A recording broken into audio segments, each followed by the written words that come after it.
call, a weekly community call. We have this call on Mondays. For those of you that are new to the call, 2 p.m. Eastern, 11 a.m. Pacific. I can already see we have all time zones represented today. This also is on Facebook Live, and it'll be on YouTube as well. For those of you that are on this call for the first time, we do utilize chat for questions. And if we're talking about anything specific, Josh Brown is on here from bigJOEL Coaching, and he will put links in the chat. So if we're talking about something and you're looking for a link for it, you'll see it show up in the chat if you want to grab it out of the chat. This week, we did a lot of surveying over the past year. We started this right at the beginning of what we're now calling COVID, right at the beginning of COVID, just to kind of keep everyone cohesive and together. We had a lot of calls with the chairman of Housing Wire on, which people loved, and we do have him on a little less frequently now. And feedback from you all was love the way that we're keeping the calls, to about a half hour. And Joel, love to hear you interviewing loan officers or talking to loan officers about relevant stuff. So we started doing that. I don't know, probably at least 2 or 3 months ago. We've had some great interviews. And today we have, before I introduce Nick, just a little bit of housekeeping as well, because you guys have been asking me. On the 25th, which is Friday, we do have 3 groups starting. We have a Crush group. I think we have 2 seats left in. We also have the new group called Crush Infinity. That's only for Crush graduates. That's a more exclusive group. There's more information on the website on that. If you're a Crush graduate, you're qualified for that. And of course, if you are in VIP one-on-one with me, any of those groups are available to you at no cost. We also have an agent Crush group starting as well for real estate agents. All right. Everybody, this week, I'm really lucky. I've got Nick Long on. Nick is coming in hot from Orlando, Florida. As we know, it's hot in Florida, and it's hot in Florida in general as far as the real estate market. That's one of the move-to places, along with, we know, the other hot markets, Nashville and Boise, Idaho, and the other crazy markets with stuff going up, and going for way over the sales price. I met Nick. Man, I want to say Nick, I bet 9 years ago, if I'm a betting man, I think, when he was just getting into the business, and I knew he was going to be able to put it all together and just starting to build his business. Nick is a purchase guy, as you all know. Everyone I have on here, all the quote unquote Joel people, are purchase people. I mean, of course, we want to refinance every person we've done a loan for, but this typically isn't a group that's buying lists to cold call people to refinance. This is a group that has relationships with real estate agents. Nick, what year officially did you get into business? By the way, Nick is with Amerifirst Mortgage. Nick, what's your official title? Sales team manager, and I started February of 2011. So you were dead on accurate. So it wasn't even 12, it was 11 that we met. Wow, 10 years ago. Man, it goes really, really, really fast. Okay, awesome. So sales team manager. So Nick, you're a leader and you are producing, right? You're a producing manager for most of the people on here. And you also have a little bit of a unique specialty in reno, and we're going to talk about that in a little bit and how you really used reno to build out your market. But Nick, one of the questions I've been asking every loan officer, every loan person that's come on here, the hottest subject there is, besides the price of lumber and how to get people to work for them, in our business, is, man, how are you dealing with the inventory issues? And so what I've been asking everyone, and I've been getting a lot of great feedback from my group here on the answers, is, first of all, sort of a two-part question. First of all, what are you doing internally? How are you, whether it's how you're qualifying borrowers, whether you're qualifying them, 0.5% above the market, what different ways you're qualifying them to make sure they're okay when they get in your agent partner's car, number one. And then number two, are you doing anything interesting or special that these guys would love to hear about? Or special is the wrong word. Whatever you're doing that's working, with your agent partners. I'm hearing from loan officers all the time that they're basically shrinks almost for their agent partners, because they're writing 19 offers, to try to get someone in the house. Nick and I were chatting before we came on. You all couldn't hear us, about how he just feels bad for a lot of the FHA borrowers. Because Nick's was really a govy guy, and he said his business is really a lot of conventional now because the sellers are scared of those loans. So Nick, love to just start with, what are you doing to help your partners prepare borrowers better for this kind of market when they come into you at pre-qual? What types of things are you and your group doing immediately?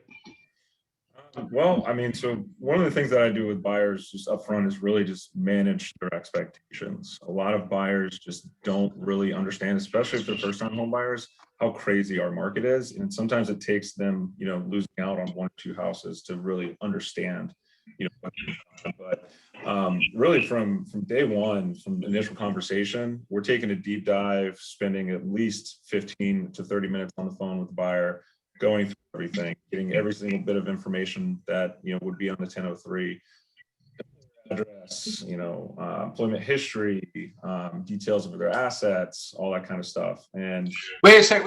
Did you guys hear Nick? He's getting everything when he talks to them. As you can tell, Nick and I have maybe met each other before. Everything. Nick, is that helping them prepare even better for writing offers? Oh, 100%. Because after I take the initial application, it goes to my transaction coordinator, who's going to just get all the documents from the buyer, and everything. We get W-2s, we get pay stubs, we get bank statements, driver's license, LOXs, everything. Yeah, we're taking large deposits. Yeah, may as well. What's the point of waiting? May as well do it all up front. So. Nick, I was on a call this morning with a group of people. They were thinking about putting a bunch of their LOs in their crush group. And I said, well, I just want to make sure you understand when you're dealing with me, if you have an approved loan and there's any conditions on it, it's denied. And they were like, wait, what? I'm like, yeah, denied. Like if you have an approved loan and you're looking for like a large deposit, it's denied. Meaning that should have been in there before it went. And I think more now than ever in this kind of market, every originator should be originating like that. So I'm sure your agent partners love that, right? Oh, 100%. Yeah, we once they do make the offer, I have my buyer's agent copy me on all correspondence to the listing agent. So then I know it triggers me to go ahead and reach out to that listing agent, which is huge because most lenders sit back and wait for the listing agent to call and vet the pre-approval, whereas we go ahead and take initiative and call the listing agent up front. And then I can say with confidence, look, I literally have every single thing on this application, have all their docs, everything's good to go, and I can say with confidence that, this person is definitely qualified and we'll get to the closing table. How far over, Nick? I've heard anywhere from 3/8 to a half to 3/4. When you're doing your pre-qual, when you're doing numbers, how far over are you to be safe with the borrowers? I'm doing 0.5% currently, just because how crazy and volatile our market is. Last week was insane with the Fed statement, and prices were kind of going everywhere, and still even this morning, things are definitely insane. But yeah, I think just the market right now, it can get spooked so easily that we can get a 0.5 point increase just like that. And I know that happened to us many times before in the past as well, in like 2013, 2016.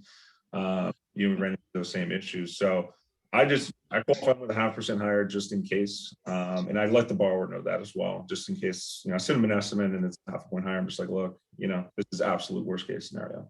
And Nick, do your agent partners know what you're doing? Yeah, absolutely. Yeah. And they love it too, because one thing here in Florida we've ran into is a bunch of insurance issues. All the insurance companies this year have really jacked up insurance premiums. So that's another kind of reason why I do it, is because it's a complete guess of what that insurance is going to come out to be. So everyone, I want to make sure you heard that, because I love when I hear back from loan officers. Well, I can't pre-qualify them that far over. They're going to scream and they're going to go back to the agent. Wah, wah, wah. And I was just like, well, you clearly don't have a great relationship with your agent partner, because a good agent, and I mean, I know because I coach these people, they want their lender doing that. They don't want to write an offer and then hear back from you. Oops. I qualified them at the market a week ago, and sorry, the market moved and you're now not getting your commission. So everyone hear that loud and clear. Not only is Nick looking the borrower in the eye and qualifying them a half over, Nick, I might even say go 3/4 over, to be honest, and not even care as long as they're qualified, but his partners know what he's doing, which is key. So they're supporting. So when the borrower turns around, if they're hanky, and calls the agent back and goes, who's this Nick Long character you sent me to? He ran my numbers at 4 and the rate's 3.25. The agent's going to go, shut up. He did it on purpose. He knows what he's doing. Play along. This is how you're going to get your house. And that's huge. A lot of loan officers don't have that relationship piece right there. But if you're not qualifying people a half to 3/4 over, I mean, I think you're certifiably insane right now in this kind of market. I think you can go down hard and fast. Nick, what are you doing as far as scenarios? Somebody comes in and they say, okay, I want to put 10% down. And, it's not two years ago where you're like, okay, we can do an 80-10, a 75-15-10. We can do a 90 with lender paid MI. Now you're like, this could end up being a 95 in 10 seconds, right? Depending on how much cash they have. What do you do? And how many different scenarios are you running before you cut them loose back to the agent? I think it really just depends on how crazy the buyer is and the price point that they're in as well. If you got somebody who has to move, and they're like, dead set on being in a certain price point and they don't care about appraisal value, I'm just qualifying them at the highest LTV that I can. I mean, there's really just no point of qualifying them at the 10% down. Use the MI at 95, maybe give yourself a little buffer too, because private mortgage insurance can change as well. But if the ratios are tight, really, the biggest thing is, again, setting expectations, not only to the buyer, but also to the real estate agent.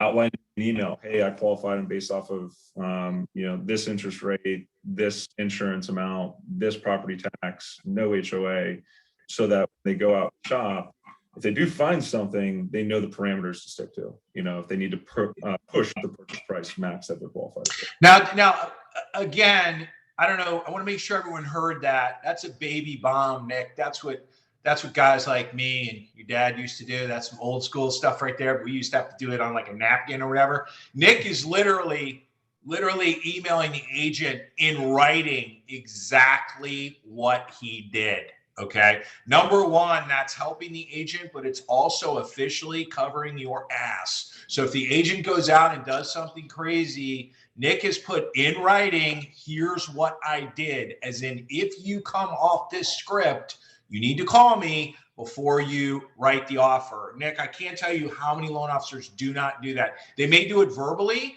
but they are not doing it in writing, and then they get in trouble. And then there's a he said, she said with the agent every single time. Well, that's not what you said, Nick. Yes, it is. No, it's not. Yes, it is. I'm sure you've seen that a bunch of times.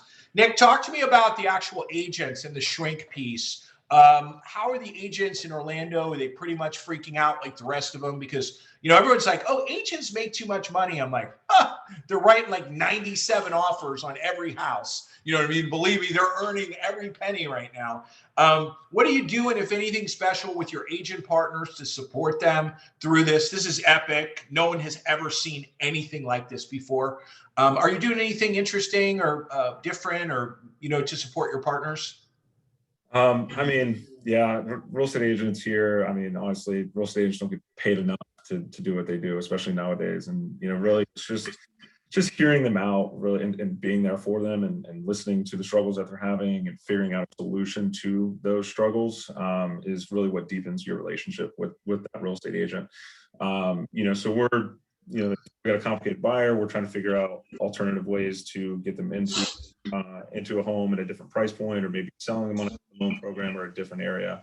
We kind of just attack the buyer, hand in hand, and make sure that we can put the buyer in the best situation possible to get a home and get under contract. Because I say jokingly, but nowadays, really getting under contract is one of the hardest parts of buying. Yeah, there's no question. And I don't know, again, Nick said a couple keywords. He said, deepen the relationship. You guys have heard me say all the time, if you haven't deepened a relationship or developed a new one today, you failed for the day as far as agent partners. And what better way, Nick, I think these guys are hearing me say this every week, but hopefully it's sinking in with a bunch of people. I think as long as I've been around, I've never seen a better time or a time when agents needed a great loan officer more. A better time for us to sort of flip the script a little bit on how they're doing it. I mean, I just was on a call last week where I was on a team call, Nick, and part of the call was that part of the team dealing with borrowers coming in under contract already. And I was like, wait, stop. That's still going on somewhere? Are you kidding me? You got a contract and then you got the borrower? Who did that? And I mean, that's how it used to be years and years ago. Great loan officers have stopped all of that, but the agents are so frantic, that they're just doing whatever they need to do.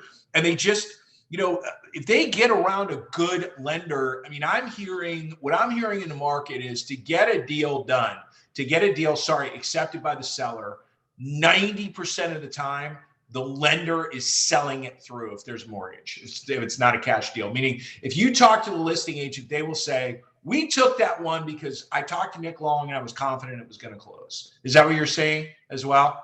Yeah. And I mean, I asked the buyer and I said, look, hey, if I call the listing agent, are you comfortable with me discussing your financial details to them? And of course, they're going to say yes. I mean, they have absolutely no issues with it. And so, I go down to the granular with the listing agent, tell them, what the credit score is, what they do for work, what the debt to income ratio is, what we verified so far, and give them everything, because you really got to make yourself stand out. And that's one easy way to do it, is to take initiative and be proactive and call the listing agent. And so, Nick, what you're saying is, in your market, say there's 15 offers on a house, say that's not abnormal, right? 12, 15 offers on a house. What you're saying is, you're hearing from the listing agents, I want everyone to hear this, no lenders are really calling them. They're getting a couple of calls. Is that what you're hearing? Correct. Yeah, most of them are actually kind of shocked to hear from me. So most of them just don't really get calls from loan officers. And so when they get one, they're like, oh, wow, I was actually going to call you later on today and vet the pre-approval letter. So, they're really happy and shocked that you took initiative. So I want everyone to hear that. What sounds so obvious or so logical, maybe to you, especially if you work with me, or as you're listening to Nick say this, nobody's doing it.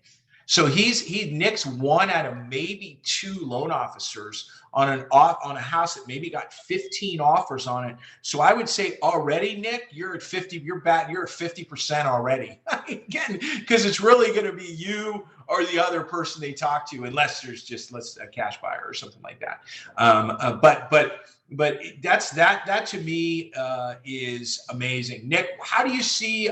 So for the rest of the year, I've been asking all the loan officers too, what does your market look like? First of all, just your pipeline in general. Refinances, are they sort of mellowed out right now, or are they still coming strong, or what are you seeing in your pipe? Yeah, I mean, most people they call and they call and they're wanting to look into refinancing, and a lot of times it's not worth it unless maybe they're doing like a cash out refinance or paying off debts. But really refinances have tapered off, definitely not as strong as they were last year. It's basically all back to 100% purchase for the most part. I mean, it's just they're just coming.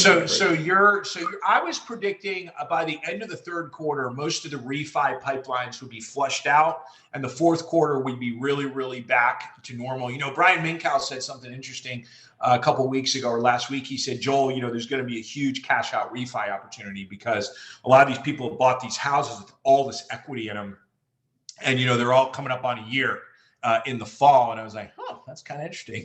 You're right. And then I kind of thought back, and I remembered everybody sucking all the equity out of their house in 06 and 05 and 07. It gave me a little shiver a little bit, like, ooh, I don't know if I want to take all of that equity out of there, but I guess, and the rates were, super, super low. Are you so are you bullish? What are your agents saying? Are you seeing more inventory coming on? What are your agents saying? I'm asking Nick because Nick works with agent partners, and it's always nice to hear perspective in each different market. Are they more confident right now? Or are they busy, basically complaining about pocket listings? What's the feedback from the agents in your market right now regarding inventory? Well, school just got out, so we're starting to see more inventory hit the market, but not as much as you'd really like. And I think really we got to solve the issue of, if I sell, then where am I going to go? And I think that's the biggest thing that most sellers are, only reason why they're not selling is they don't have anywhere to go. So, coming up with a solution to that is definitely could be advantageous and give us some more inventory. But we are seeing some investors starting to, sell. Are you? How many offers, move ups down there have the language of, okay, this is good, but it's not final until we find a place. Like we have 2 weeks or 3 weeks. You seeing a ton of those when people are moving up? Yeah, I mean, the good thing about the market now is that sellers can dictate and they can really demand whatever they want. So if you do have somebody selling, we're seeing a lot more lease backs right now where, they're leasing it back from the person that is purchasing it from them. So it gives them another 30 days or so to find a house and close on it. So, it's different though. So Nick, if I'm a loan officer right now that's been doing a lot of refinances, or I'm a newer loan officer, what type of advice are you giving someone in this market? You're 10 years in now. You're a grizzled veteran. You, by the way, everybody, Nick, unfortunately or fortunately, got to start his career sitting across from me. And what was that restaurant? We were eating wings or whatever in that bar, wherever we were. And Nick had me blowing at him like a high level fan before he even started. So I would say he definitely started with all the correct stuff in mind, and of course he's got great people around him. But what would you tell someone, Nick, about just to sort of, number one, pivot to purchase, and number two, if you're just newer, and what types of things would you have people do? Well, I mean, purchases I've always been the cake, is what I tell people. Sprinkles are like refis. If you get them, great, not a big deal. But the cake is always going to be a purchase. Purchases are always going to be there. So always treat real estate partners as the number one. But really, the biggest thing that I think that a lot of people are lacking right now is they're not really working hard. I get a lot of people that just don't work hard. It just blows my mind. They're clocking at 11 and they leave at 4. They're not constantly on the phone. They're not, going out trying to get meetings. They're not doing the things, the ground and pound stuff that you need to be doing, and you need to be out there in front of everyone, because there's just so many people out there that just don't want to work hard to get it. And there's definitely no easy button in this business. That's a great one. There's no easy button. I mean, some people would argue, boy, there's been a big easy button for about 18 months. But, it's funny. John Palmiotto was on here 2 or 3 weeks ago, Nick, and he was, I don't know if you were on the call, but he was saying the same, the same type of thing. He's like, it's kind of like, we're all full. It's like, you should only go to the grocery store when you're full. So if you go when you're hungry, you'll buy everything. He's finding that people aren't hungry. Everyone's busy with their sports car they bought, their boat, their second home, whatever that they bought from the spoils of this incredibly lucrative market, for us. And, I hope everyone heard Nick, because Nick's the guy, if you're in Orlando, he's the guy that's going to take your relationships from you, because he's married and he has 2 little kids, and I know he loves spending time with his family, but he'll leave his house on Saturday to take you out. So you're that's the guy that's going to take your business, who's going to keep working right through this. And Nick, I think you're right. I think you're really, really, really right. And I think some people are just burnt and tired. And I say to them, you'll have time to be burnt and tired later. Keep going. Keep going. Get yourself a Red Bull or something and just keep going, because we're not going to see this type of stuff. And I think we have another couple of years of this. And you can take and establish some relationships right now that it's going to be harder to get in 6 months. Right now, there's a lot of loan officers are still sitting in their office doing refis, and you can literally begin relationships with their agent partners right now and then whittle them right away. So, Nick, you have not taken your foot off the gas pedal at all, correct?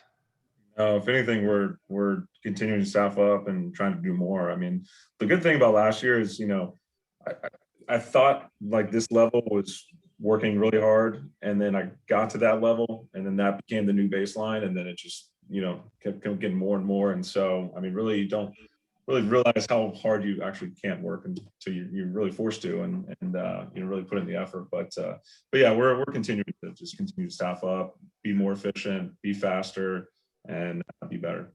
Yeah, being efficient and being faster.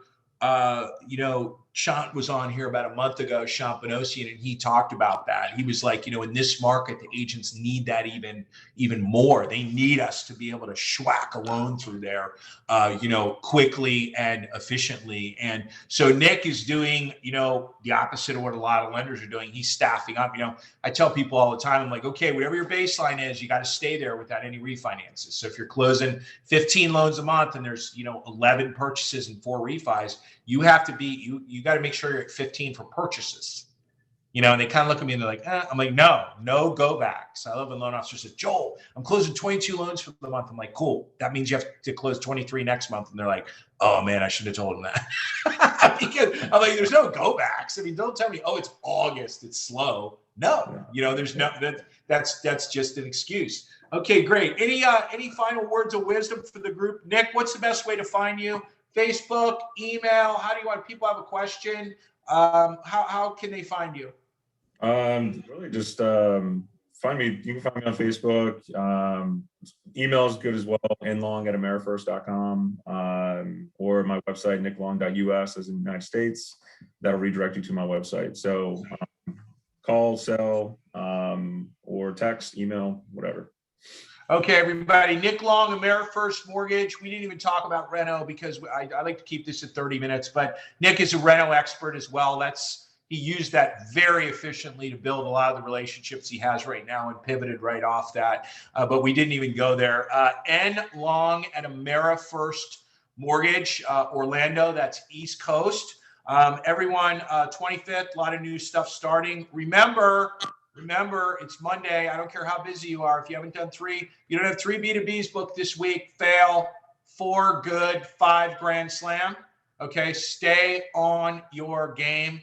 Get out of your office and STP, see the people. Everyone is in a place. Well, Nick's in Florida. They never had masks there, but everyone else is out now. So you should definitely be out seeing the people. If you're not, you're going to fail. Someone like Nick is going to put his big body in the way, and that's going to be it for you. So everyone have an awesome week, and I'll talk to everybody next Monday. Thank you, Nick Long. I appreciate it. Thank you. Bye-bye.